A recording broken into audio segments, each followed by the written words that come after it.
Peço aos irmãos se colocarem em pé, em reverência à palavra.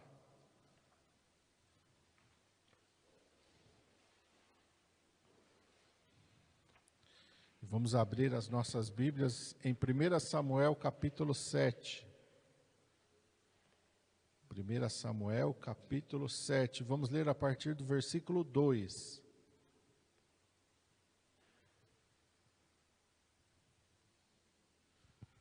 Samuel 7, 2. Todos acharam? 1 Samuel 7.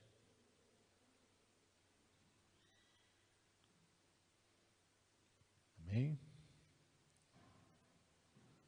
Está escrito assim: E sucedeu que desde aquele dia a arca ficou em Quiriate-Jearim, e tantos dias se passaram, e chegaram até 20 anos. E lamentava toda a casa de Israel após o Senhor. Então falou Samuel a toda a casa de Israel, dizendo: Se com todo o vosso coração vos converterdes ao Senhor, tirai dentre vós os deuses estranhos e os astarotes, e preparai o vosso coração ao Senhor, e servi a Ele só, e vos livrará da mão dos filisteus. Então os filhos de Israel tiraram dentre si os Baalins e os astarotes, e serviram só ao Senhor. Disse mais Samuel: Congregai todo Israel em Mispa, e orarei por vós ao Senhor. E congregaram-se em Mispa, e tiraram água, e a derramaram perante o Senhor, e jejuaram aquele dia, e disseram ali: Pecamos contra o Senhor. E julgava Samuel os filhos de Israel em Mispa. Ouvindo, pois, os filisteus, que os filhos de Israel estavam congregados em Mispa, subiram os maiorais dos filisteus contra Israel, o que ouvindo os filhos de Israel temeram por causa dos filisteus. Pelo que disseram os filhos de Israel a Samuel: Não cesses de clamar ao Senhor nosso Deus por nós, para que nos livre da mão dos filisteus. Então tomou Samuel um cordeiro que ainda mamava, e sacrificou-o inteiro em holocausto ao Senhor. E clamou Samuel ao Senhor por Israel, e o Senhor lhe deu ouvidos. E sucedeu que, estando Samuel sacrificando o holocausto, os filisteus chegaram à peleja contra Israel. E trovejou o Senhor aquele dia com grande trovoada sobre os filisteus, e os aterrou de tal modo que foram derrotados diante dos filhos de Israel. E todos os homens de Israel saíram de Mispa, e perseguiram os filisteus, e os feriram até abaixo de Bet-car. Então tomou Samuel uma pedra, e a pôs entre Mispa e Sem, e chamou o seu nome Ebenezer, e disse: Até aqui nos ajudou o Senhor. Assim os filisteus foram abatidos, e nunca mais vieram aos termos de Israel, porquanto foi a mão do Senhor contra os filisteus todos os dias de Samuel. E as cidades que os filisteus tinham tomado a Israel foram restituídas a Israel, desde Ecrom até Gate, e até os seus termos Israel arrebatou da mão dos filisteus, e houve paz entre Israel e os amorreus. E Samuel julgou a Israel todos os dias da sua vida. Amém? Vamos orar. Pai santo e maravilhoso, esta é a tua palavra, Senhor. E nós te pedimos nesta manhã, fala conosco, ó Pai, meu Deus, de acordo com a tua palavra, Senhor. Eis-nos aqui, Senhor, para ouvir a tua voz e tudo aquilo que o teu Espírito Santo tem para ministrar aos nossos corações nesta manhã. Nós queremos ouvir e receber, Senhor. Fala conosco, nós te pedimos em nome de Jesus. Amém. Os irmãos podem se assentar. Esse texto nos mostra que houve um esfriamento de Israel, houve assim uma negligência dos filhos de Israel. Porque a palavra de Deus diz que os filisteus vieram no tempo do profeta Eli e pelejaram com Israel. E por causa do pecado de Eli, dos seus filhos e de Israel, a arca de Deus foi tomada pelos filisteus. Os filisteus tomaram a arca e levaram, e Deus começou a enviar castigos sobre os filisteus, enviar pragas entre os filisteus. Então, eram 5 príncipes dos filisteus, e cada um que recebia as pragas falava para o outro: ó, pega a arca para você que nós não estamos aguentando mais. E assim, a arca de Deus passou pelas cidades daqueles 5 príncipes dos filisteus, e todos eles foram feridos de pragas. Até que eles chamaram lá os seus magos, os seus encantadores, e perguntaram: o que está acontecendo? Nos explica aqui o que a gente tem que fazer, porque a mão do Deus de Israel é pesada sobre nós, e nós estamos aflitos, não aguentamos mais. E aí eles falaram: olha, vamos pegar 2 vacas que estão com crias novas, estão com seus bezerrinhos, vamos separar eles dos bezerrinhos, vamos fazer um carro, colocar a arca de Deus sobre esse carro, e se essas vacas forem na direção dos seus filhotes, como é natural, então isso é uma coincidência, nada aconteceu pela mão de Deus. Mas se essas vacas tomarem um rumo de Israel, a gente sabe que foi a mão de Deus, do Deus de Israel, que nos afligiu. E vamos fazer algumas coisas de ouro, objetos de ouro, para mandar para o Deus de Israel como presente, para que ele se aplaque conosco. E a palavra de Deus diz que quando eles colocaram a arca em cima daquele carro de bois, aquelas vacas tomaram o rumo de Israel e foram berrando todo o caminho, mas foram até Israel. E chegaram lá, os filhos de Israel pegaram a arca, pegaram aqueles bois, sacrificaram aquelas vacas, sacrificaram aqueles animais em holocausto ao Senhor, queimaram aquele carro, mas a arca do Senhor ficou em Quiriate Jearim, e a palavra de Deus diz que ficou 20 anos ali. Mas aquele não era o lugar da arca de Deus. A palavra de Deus nos diz que em Siló estava o tabernáculo que Moisés tinha levantado no Egito. Estava em Siló. Siló era o local que a arca de Deus deveria estar. Mas os filhos de Israel negligenciaram, deixaram a arca ficar lá em Quiriate Jearim, e não foi pouco tempo não, 20 anos diz.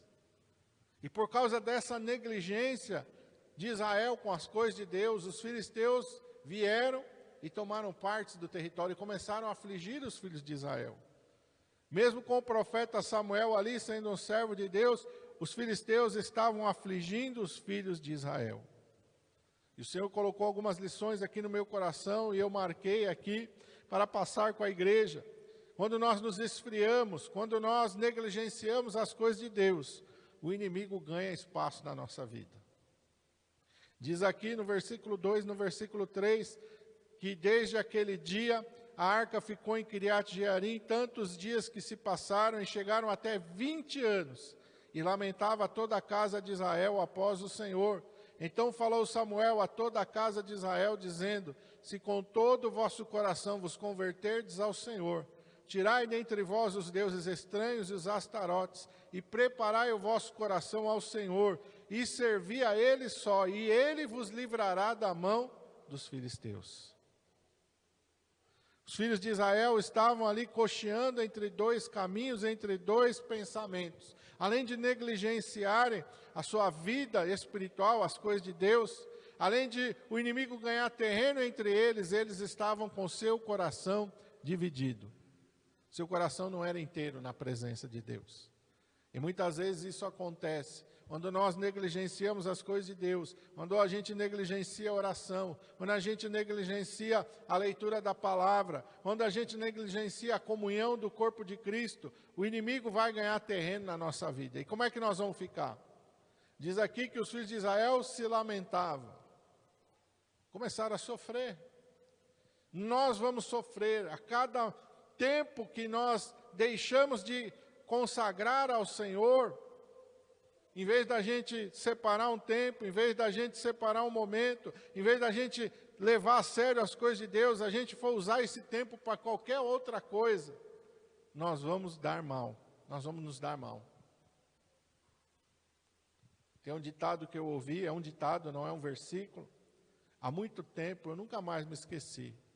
E ele diz que viver sem tempo para Deus é viver sempre perdendo tempo. Você não ter tempo para Deus é viver você perdendo tempo, irmão. Por quê? Porque todas as outras coisas passam. E elas não têm efeito benéfico para nós na nossa vida espiritual, mas têm um efeito mau. O tempo que eu deveria gastar com Deus, se eu gasto com qualquer outra coisa, eu não estou aproveitando aquele tempo. Estou perdendo aquele tempo. Eu não estou edificando a minha vida, pelo contrário, eu estou arruinando a minha vida. E não é só espiritual, não. Aqui às vezes a pessoa pensa, não, mas a vida espiritual, mas aqui eu vou focar aqui no material agora porque eu estou precisando. Não. Quando você negligencia a Deus, os efeitos são tanto na vida material quanto na vida espiritual. Satanás às vezes ilude, ele faz você pensar que você ali vai ter um sucesso material, mas não vai ter, não. O inimigo invadiu, o inimigo tomou, o inimigo fez o coração do povo se dividir. O diabo quer dividir o teu coração. Ele quer fazer você pensar que você pode ter sucesso, que você pode ser feliz, mesmo se você não priorizar as coisas de Deus. Isso é ter um coração dividido. Ah, mas eu não vou ficar fanático, não, porque se eu ficar fanático, olha, isso não dá certo. Então, eu vou na igreja sim, eu vou orar, mas eu não vou ser fanático, não, porque eu tenho que viver, eu tenho que fazer as minhas coisas. Aí você está dividindo o seu coração. Quando a palavra de Deus nos diz que as coisas de Deus têm que estar aonde? Em primeiro lugar na nossa vida. Mas se eu for negligenciando, o inimigo vai ganhando terreno e ele vai dividir o meu coração. Daqui a pouco eu vou achar, não tem problema se eu não orar, não tem problema se eu não ler a Bíblia, não tem problema se eu não for na igreja. E quantas pessoas estão assim? Você vai conversar com ela, não tem problema não. Deus sabe. Como se a pessoa falasse Deus sabe e justificasse qualquer coisa que ela fizesse. Não, Deus sabe. Eu não orei hoje, mas Deus sabe. Eu não li a Bíblia hoje, mas Deus sabe. Eu não fui na igreja hoje, mas Deus sabe. E acha que esse Deus sabe é uma justificativa, que Deus aceitou. Não é, irmãos. Não é. A gente tem que priorizar as coisas de Deus. O povo estava assim porque estava negligenciando aquilo que deveria ser colocado em primeiro lugar, porque o seu coração estava dividido. Mas Deus nos mostra que é preciso fazer um concerto com Ele. Primeira coisa é fazer um concerto com Ele. E aqui no versículo 4, diz assim: os filhos de Israel tiraram dentre si os balins e os astarotes e serviram só ao Senhor. Disse mais Samuel: congregai todo Israel em Mispa, e orarei por vós ao Senhor. E congregaram-se em Mispa, e tiraram água, e a derramaram perante o Senhor, e jejuaram aquele dia, e disseram ali: pecamos contra o Senhor. E julgava Samuel os filhos de Israel em Mispa. Eles fizeram um concerto com o Senhor. Nós temos que fazer um concerto com Deus. A primeira coisa que eles fizeram no versículo 4, eles tiraram tudo aquilo que dividia o seu coração. Tiraram os balins e os astarotes e passaram a se consagrar somente a Deus. Tira tudo que está dividindo o teu coração, irmão. Tira da tua vida o que está dividindo o teu coração. O que está tirando a tua prioridade de servir a Deus. Tira aquilo da tua vida. Aquilo é um tropeço. Seja o que for que está dividindo o teu coração, tira. Jesus disse assim: se o teu olho te escandalizar, faz o que com o teu olho?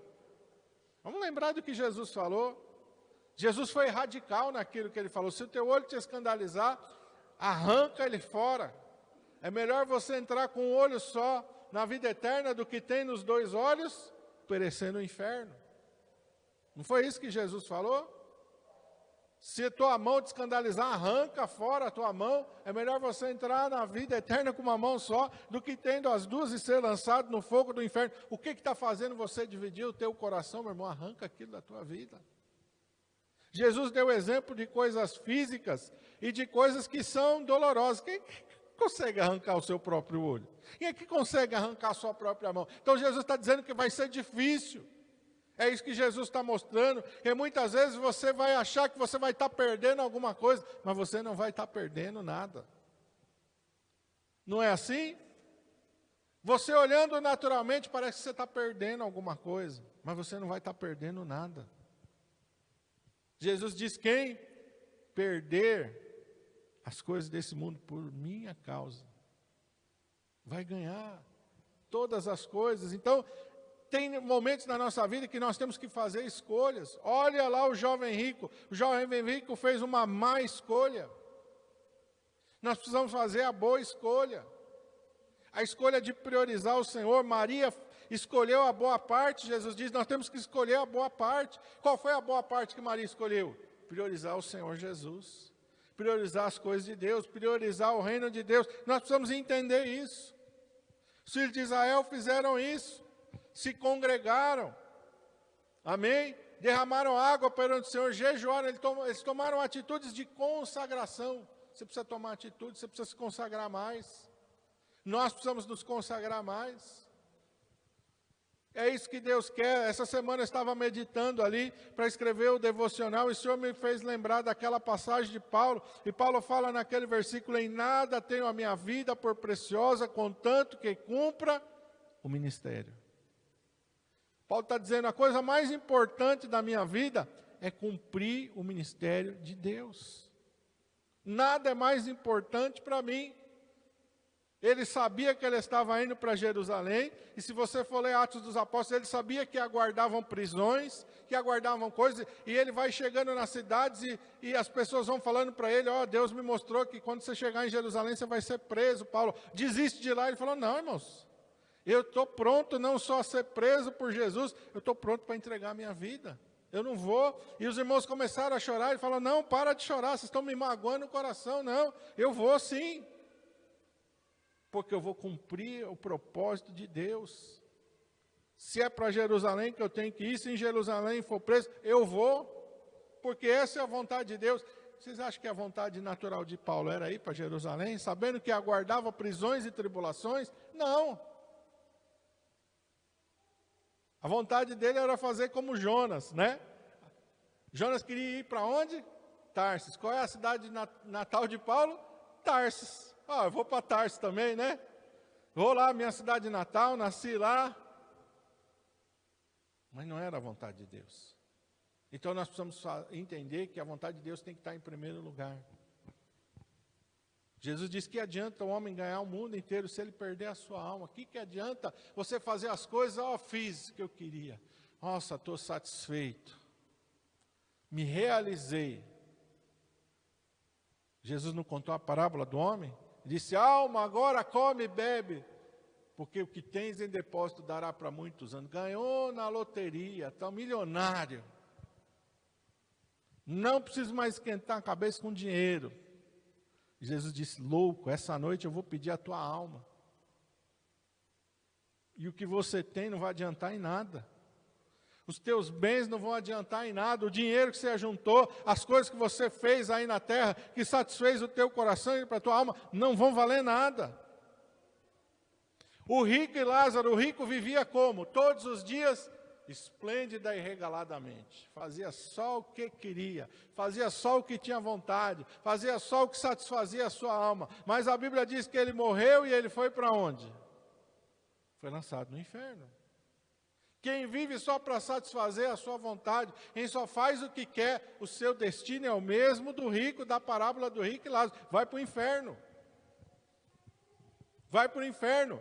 Vamos para a igreja? Não vou para a igreja não. Que negócio de ir para a igreja? Vamos ler a Bíblia? Não, mas não é ler a Bíblia, não gosto de ler, não vou ler. Vamos orar? Não gosto de orar. Vai terminar no inferno. Pastor, o senhor está sendo radical? Não, eu estou mostrando a verdade.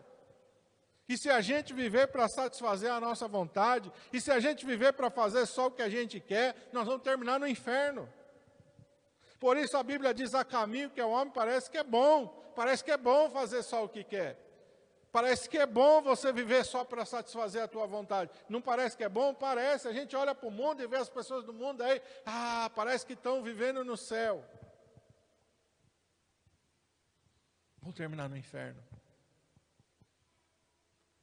E um grande pregador, eu não me lembro agora se foi Spurgeon ou se foi Lutero, falou: o único céu que os ímpios vão experimentar são os seus dias na terra. O único céu que eles vão experimentar vai ser a felicidade. O único gozo que eles vão experimentar foi aquilo que eles fizeram aqui, porque quando eles for para o inferno, eles vão passar tormento. O único inferno que o justo vai experimentar vão ser as suas lutas e as tribulações que ele passou aqui, porque depois ele vai para a glória. É verdade, irmão. Então vale a pena a gente abrir mão de tudo que tem que for necessário aqui para herdar a vida eterna. Porque essa vida aqui passa rapidinho.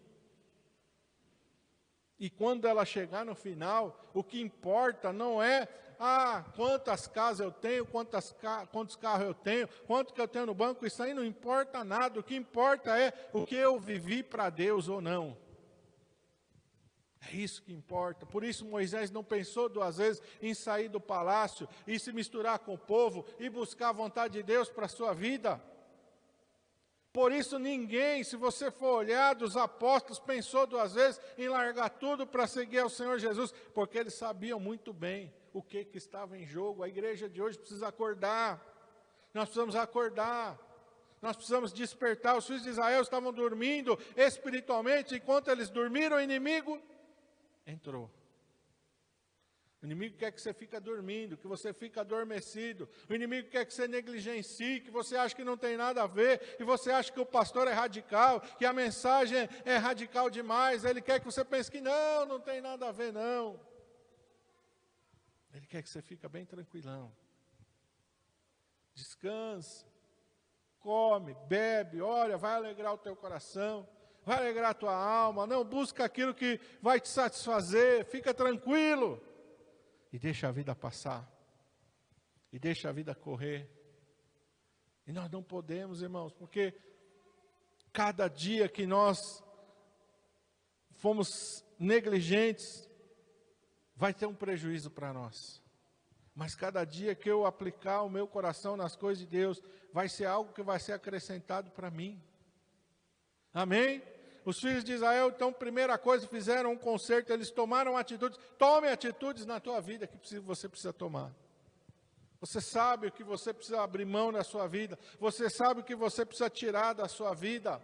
Você sabe o que precisa ser mudado na sua vida. Faça isso. Os filhos de Israel fizeram. Do versículo 4 ao versículo 6, tudo o que foi pedido eles fizeram. Porque eles sabiam que eles tinham que ter atitudes. Não adianta falar e não ter atitude nenhuma. Eu quero viver esse ano diferente. O que você fez? O que você vai fazer esse ano para viver um ano diferente? Se você fizer as mesmas coisas, nada vai mudar. As coisas só vão mudar a partir do momento que você começar a fazer as coisas diferente. Diferente. A outra lição: o inimigo vai se irar, mas Deus vai pelejar por você. Versículo 7, ouvindo os filisteus, e os filhos de Israel estavam congregados em Mispa. Eles não se congregaram para guerrear, irmãos. Eles se congregaram para quê? Para se consagrar. Mas o inimigo ficou contente? Não. Subiram os maiorais dos filisteus contra Israel, o que ouvindo os filhos de Israel temeram por causa dos filisteus, pelo que disseram os filhos de Israel a Samuel: não cesses de clamar ao Senhor nosso Deus por nós, para que o Senhor nos livre da mão dos filisteus. Então tomou Samuel um cordeiro que ainda mamava e sacrificou-o inteiro em holocausto ao Senhor, e clamou Samuel ao Senhor por Israel, e o Senhor lhe deu ouvidos. E o que Deus fez? Verso 10, e sucedeu, e estando Samuel sacrificando o holocausto, os filisteus chegaram à peleja contra Israel, e trovejou o Senhor aquele dia com grande trovoada sobre os filisteus, e os aterrou de tal modo que foram derrotados diante dos filhos de Israel. Deus pelejou por Israel. Jesus ensina que quando nós colocamos o reino de Deus e a sua justiça em primeiro lugar, Deus cuida de todas as coisas para nós. Deus vai cuidar da nossa provisão. Deus sabe que você precisa comer, Deus sabe que você precisa vestir, Deus sabe que você precisa de um teto, Deus sabe que você precisa de trabalho, Deus sabe que você precisa sobreviver, e Deus vai preparar tudo para você. A provisão vem dos céus, aleluia. Os filhos de Israel estavam 40 anos no deserto. Alguém passou fome algum dia? Alguém passou sede algum dia? Alguém passou mal, teve que ficar internado em algum hospital algum dia? Eu quero que você me mostre algum versículo que diz: não. Quem é que estava cuidando de todas as coisas? Deus. E Deus é perfeito no que faz. Deus é perfeito no que faz, irmão. Deus é perfeito naquilo que Ele faz. Quando você, aleluia, coloca o reino de Deus e a sua justiça em primeiro lugar, Deus passa à frente, aleluia, nas outras áreas da tua vida. Ele vai cuidar da tua saúde, Ele vai cuidar do teu trabalho, do teu sustento, Ele vai cuidar da tua vestimenta, Ele vai cuidar do teu lar, Ele vai cuidar, meu irmão amado, de todas as coisas para você, até da roupa, até do calçado. Ou os filhos de Israel tinham um shopping para ir comprar? Comprava na Shopee, comprava no Mercado Livre, entregava no deserto. Não tinha, irmão. Mas aquele povo chegou nu, depois de 40 anos? Não. O que Deus fez? Eu não sei o que Deus fez. Mas Deus fez algo glorioso, não faltou roupinha para ninguém. Nasceu gente no deserto, tinha roupinha de bebê, tinha enxoval de bebê. Crescia a criança perde roupa fácil, não perde? Vai crescendo, vai perdendo rapidinho. Não faltava roupa para aquele povo. Não faltou roupa para aquele povo durante 40 anos. Não faltou nada, irmão. Deus cuida da gente. Você quer viver por sua conta ou você quer viver na providência de Deus? É melhor você... O que você acha que vai dar mais certo? Se você cuidar da sua vida ou se você deixar Deus cuidar da sua vida? O que você acha que vai dar mais certo? Quem que você acha que tem mais capacidade de cuidar? Quem que você acha que tem mais recursos para prover o que você precisa? Deus não está limitado. Deus não está limitado. Não vão taxar o céu. Não vão cobrar imposto do céu. A provisão de Deus vem sobre a tua vida. Aleluia! Glória a Deus! E a última lição. Tira da tua vida toda a influência do maligno. Não deixa nada. Porque diz aqui a palavra do Senhor no versículo 11. Os homens de Israel saíram de Mispe, perseguiram os filisteus e os feriram até abaixo de Betcar. Então tomou Samuel uma pedra e a pôs entre Mispe e Sem, e chamou seu nome Ebenezer, e disse: até aqui nos ajudou o Senhor. Assim os filisteus foram abatidos e nunca mais vieram aos termos de Israel, porquanto foi a mão do Senhor contra os filisteus todos os dias de Samuel. Olha o versículo 14, e as cidades que os filisteus tinham tomado de Israel foram restituídas a Israel, desde Ecrom até Gate, até os seus termos. Israel arrebatou da mão dos filisteus, e houve paz entre Israel e os amorreus. O inimigo vai entrar e ele vai querer tomar aquele território da tua vida. Não sei se é a vida financeira, eu não sei se é a família, eu não sei se é a saúde, eu não sei, mas o inimigo ele quer se apropriar de coisas nossas. Mas a gente tem que dizer: não, na minha saúde não, na minha família não, no meu trabalho não, não, dentro da minha casa não. Eu não aceito. Em nome de Jesus eu vou me levantar. Os filhos de Israel expulsaram e tomaram os termos que os inimigos tinham tomado. Eu não sei o que é. Mas quando a gente negligencia a palavra de Deus, quando a gente se esfria, o inimigo vai entrar e ele vai querer se apropriar de coisas que nos pertencem. O que nos pertence, irmão? Aquilo que a palavra de Deus declara. Aquilo que a palavra de Deus declara. E a gente olha para a palavra e a gente tem que ter entendimento. Crê no Senhor Jesus Cristo e será salvo tu e a tua casa. Então, a minha casa pertence ao Senhor. Eu não vou aceitar que o inimigo tome nenhum dos meus filhos, nenhum da minha descendência. Eu não vou continuar orando, pregando e falando e lutando por aquilo que Deus me deu. Deus me deu, é meu direito, é minha possessão, o Senhor me deu. Os filhos são o que, diz a palavra do Senhor? São herança do Senhor. Então, Senhor, a tua palavra diz que o Senhor estabelece aliança com Abraão e com a sua descendência. O Senhor estabeleceu a sua aliança comigo e com a minha descendência. Não aceito, o inimigo acha, não, é meu. Não, não é do inimigo. Não é do inimigo. Não deixa o inimigo tomar aquilo que Deus entregou nas suas mãos.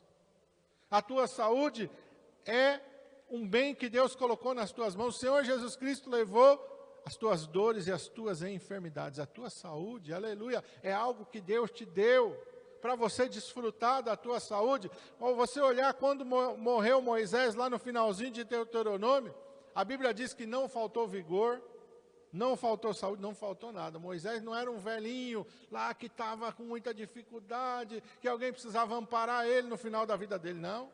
Olha Caleb, com 84 anos, ele falou, a mesma força que eu tinha com 40, eu tenho agora.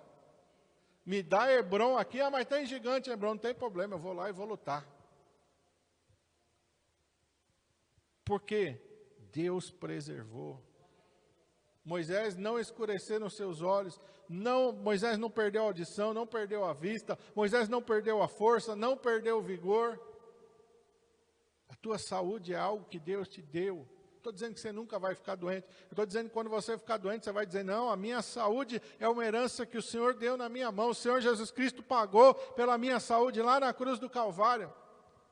Não aceita a doença. Tem pessoa que aceita a doença e se conforma com a doença. Aí chama a doença até dela, né? A minha isso, a minha aquilo, o meu isso, o meu aquilo. Não, não é teu não, irmão. Não toma posse daquilo que não é teu, não. Não, mas a minha, não, chama a enfermidade de sua, não. A sua, a Bíblia diz que o Senhor Jesus Cristo levou na cruz do Calvário. A sua foi vencida. Então você tem que lutar. Não estou dizendo que você não vai ficar doente, mas não aceite. Porque a palavra de Deus diz que o Senhor levou. Se o Senhor levou, é a mesma coisa do pecado. Eu vou aceitar o pecado na minha vida? O Senhor Jesus Cristo pagou, não posso aceitar o pecado na minha vida. Porque senão eu vou estar fazendo o que com o sacrifício de Jesus? Não dando valor. Eu não vou dar valor naquilo que Ele fez. Eu não vou dar valor naquilo que Ele realizou por mim. Então tudo aquilo que o Senhor conquistou na cruz, Ele pagou um preço muito alto. Ele pagou um preço alto para nos livrar do pecado, para nos livrar da morte, para nos livrar do inferno. Ele pagou um preço alto também para que nós tenhamos saúde. Então a gente precisa entender, os filhos de Israel não permitiram que os filisteus ficassem em nenhum dos seus termos, versículo 14. Todos os termos dele, eles foram lá e falaram, não, aqui não, filisteu, vai para lá. O Senhor está pelejando por nós, vai para lá. O Senhor está pelejando pela tua vida. Então você tem que entender que tudo aquilo que Deus te deu, aleluia, lute por isso. Sabe por quê, irmãos? Porque um dia Deus vai pedir conta para nós. Ele te deu filhos, Ele vai pedir conta dos teus filhos. Ele te deu saúde, Ele vai pedir conta da tua saúde. Ele te libertou do pecado, Ele vai pedir conta daquilo que você fez para lutar contra o pecado. Ele te santificou, Ele vai pedir conta do que você fez com a santidade, que Ele pagou um alto preço para te dar.